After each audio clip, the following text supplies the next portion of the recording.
Welcome. Ziggy1X here with another NieR reincarnation video. Gonna make this a quick and dirty update because I'm right in the middle baking cookies right now.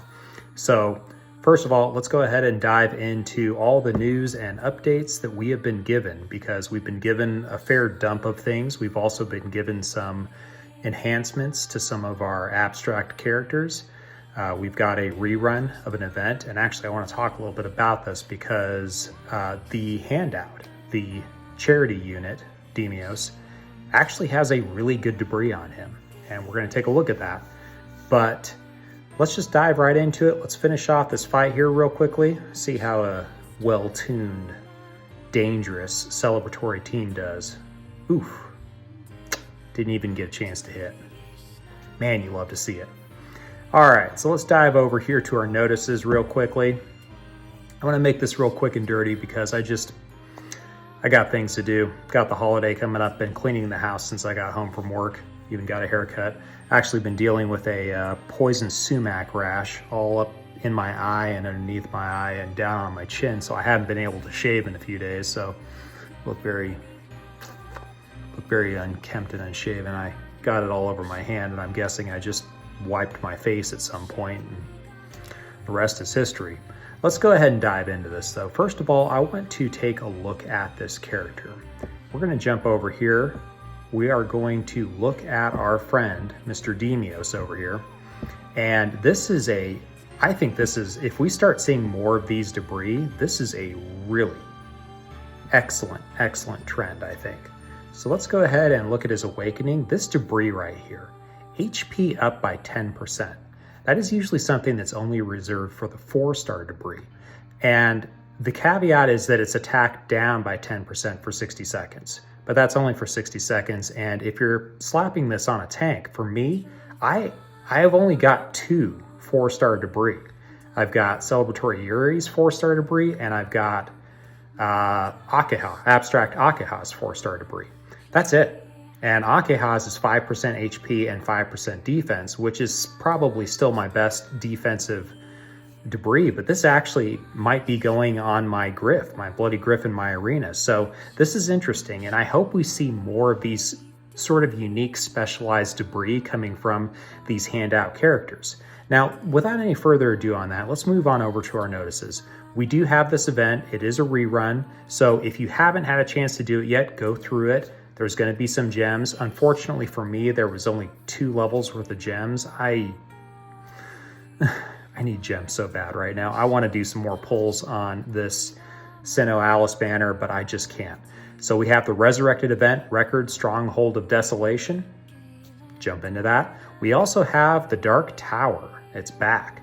And I haven't had a chance to really run any of this yet, but it is light affinity that you're going to want to be bringing into the tower. I'm going to try and incorporate a poison and or burn kind of strategy with this one, basically making my team super tanky.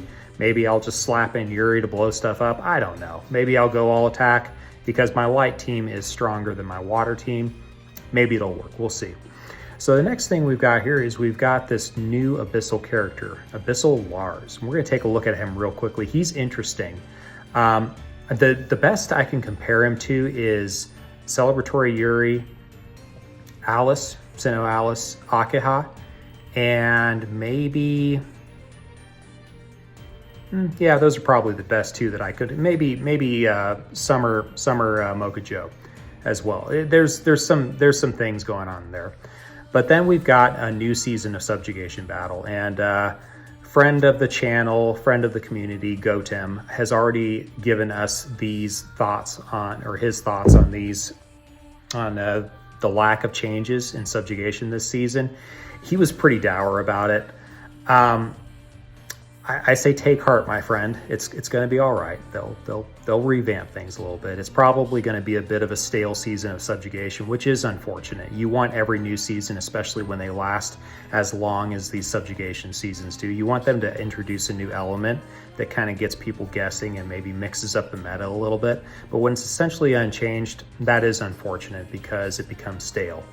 And then we've got some new weekly summons on, we've got some new hidden stories. Okay, great. So we've got that all taken care of. The news is squared away. Actually, there's one more thing I want to go into. Let's take a look at these adjustments for our abstract characters. I'm going to tell you which ones I think are really good.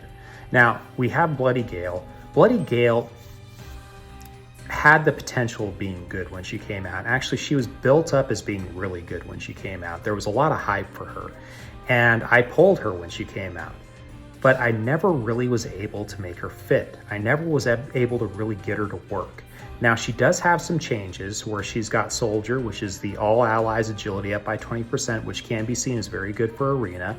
There's actually several units that I use in my own mix and matching that have that ability on them. And then she's got a specialized wind character skill now, instead of just what she was doing before.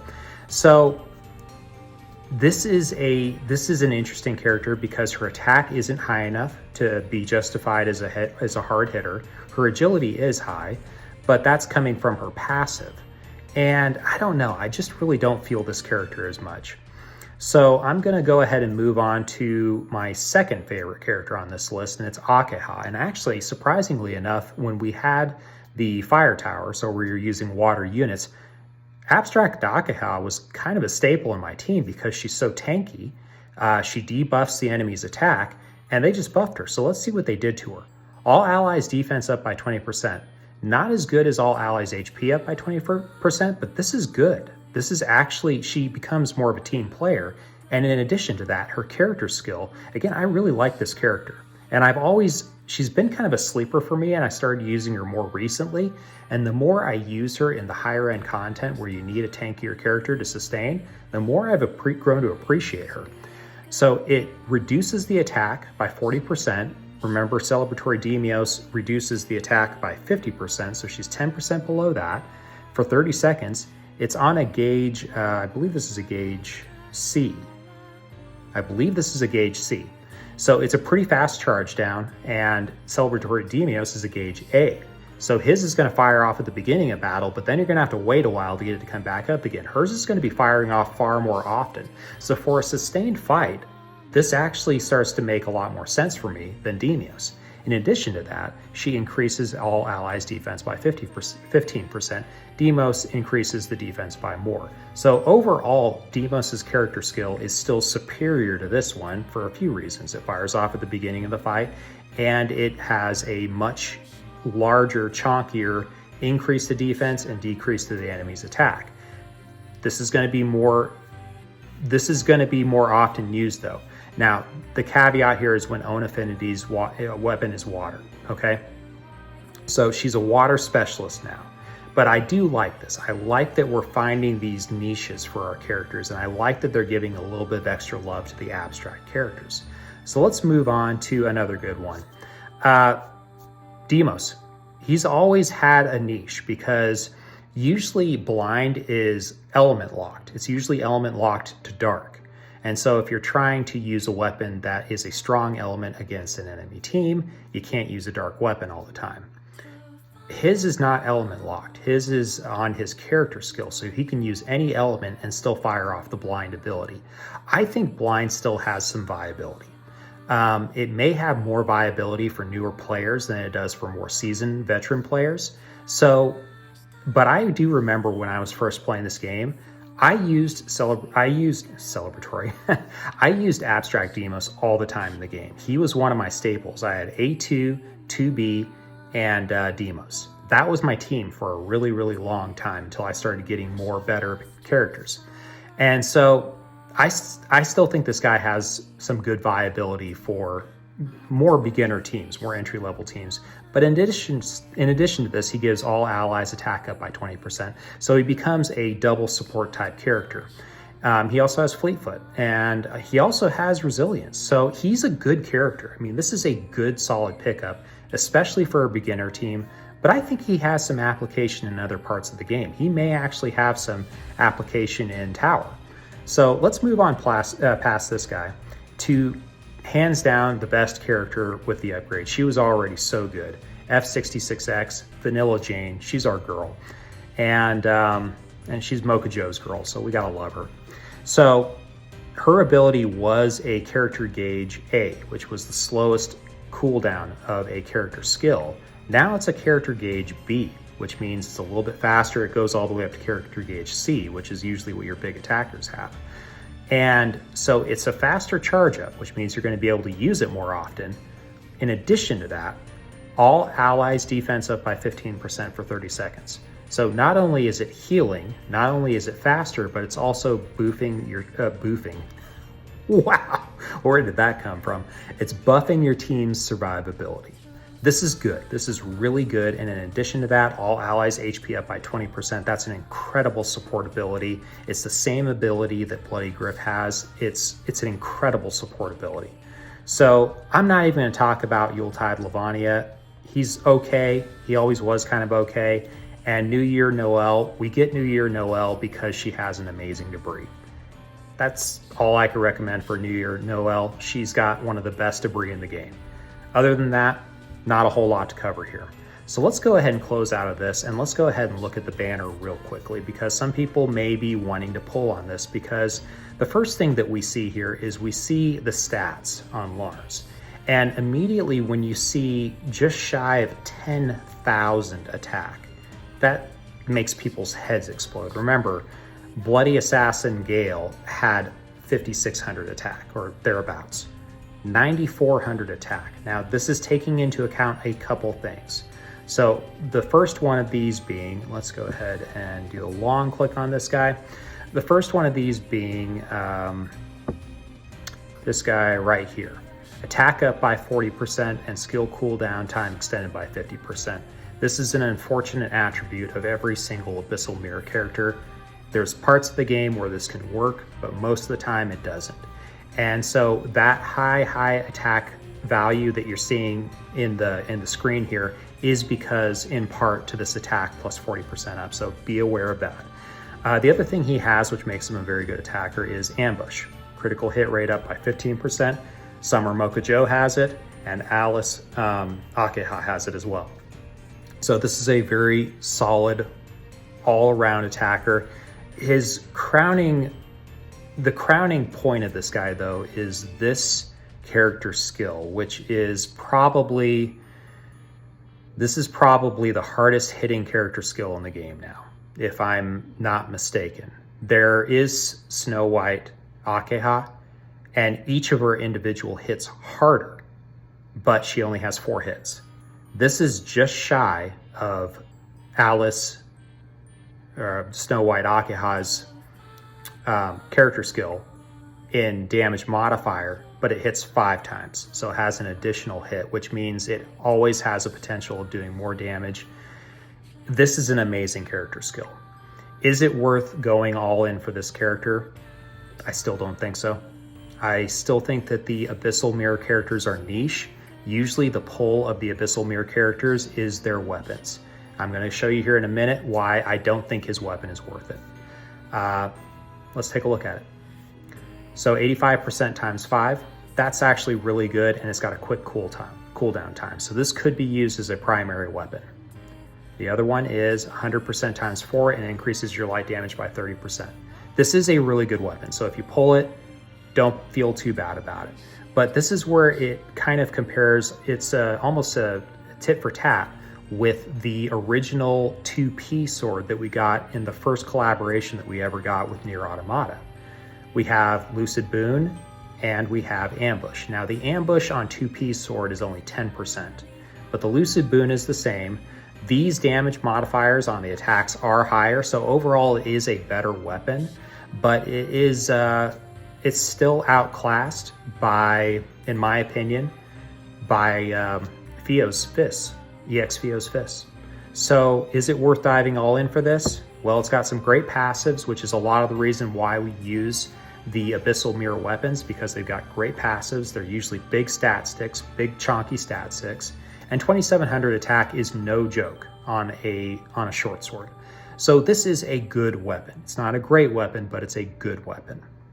The next one, I don't think this is worth it. I think this has got some good passives, increases light damage, and increases school cooldown. That's it. That's what you're using it for. The attacking skills are negligible. I wouldn't use it as a primary weapon, in part because the cooldowns aren't quite right. We've got 18 and 23, so you couldn't use it in the arena. It would have to be in the regular game. You got 40% times 5, increases only your own attack. And then you've got 110 times 3. So it's fine. It falls somewhere between great and okay, so it's good. Is it worth going all in on a banner? No, I don't think so. This one, on the other hand, I think this is the real prize of the banner right here, and I'll tell you why. This is just me putting on my opinion hat, but let's just see. Firstly, it has 2 amazing arena skills. It has timed Fleetfoot, and it has Lucid Boon. This is incredible.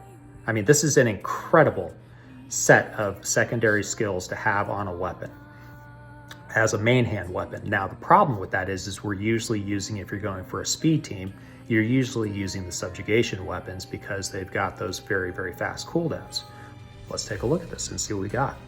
16 second, 14 second. Uh-oh. 50% times 5 raises all allies' critical hit rate by 20%. That is really good. That is really good. And then we've got the next one, which is deal 55% damage times 4. This is a amazing main hand arena weapon. This is for your Lavania, your Leviathan. That's who I call Lacrima Lavania. I call him Leviathan. And could be for your Christmas Fio or anything else. I mean, this is really, I think that this is the main catch of this banner. If you can pull one of these just offhand, sorry, I got poison ivy on me, or poison sumac. I'm an itchy mess right now, so I'm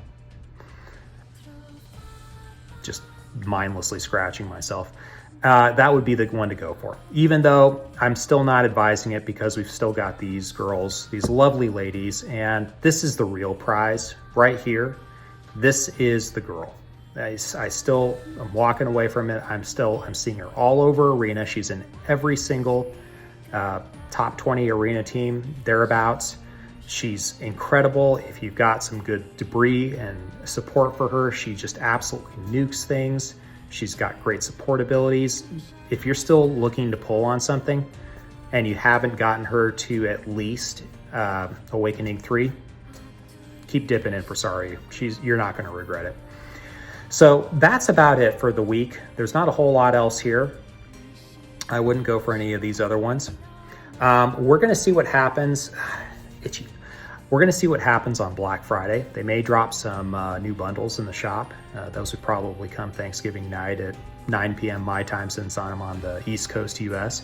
But we'll see what happens with that. I've kind of been holding out. I was looking at maybe dipping into the shop a little bit more to do another run on the Sinnoh Alice banner, but I've been holding off on that just to see what happens with the Black Friday deals. We'll see. This is a user mileage may vary. This is my main game, so I've got 0 reservations with dipping into it and supporting it financially. I'm okay with that. And the game needs it to subsist, so I'm good with playing that role. So otherwise, I think that that's about it. There's not a whole lot else to go into. I hope everyone has, if you're over here in the States, hope you have a wonderful Thanksgiving. I hope you spend it with friends and family, eat good food, enjoy good company, and are aware of the things to be grateful for. I feel that, at least in my own life, an attitude of gratitude has really given me a certain elevation in my own way that I look at things. When I'm down, I can usually change my entire perception on the world just by remembering what I'm grateful for. And so I hope we're all able to do that. I hope we're all able to see the good and enjoy the good and enjoy each other's company with all of our loved ones. And that's all I'm going to say on this. Peace out, y'all. Have a good one.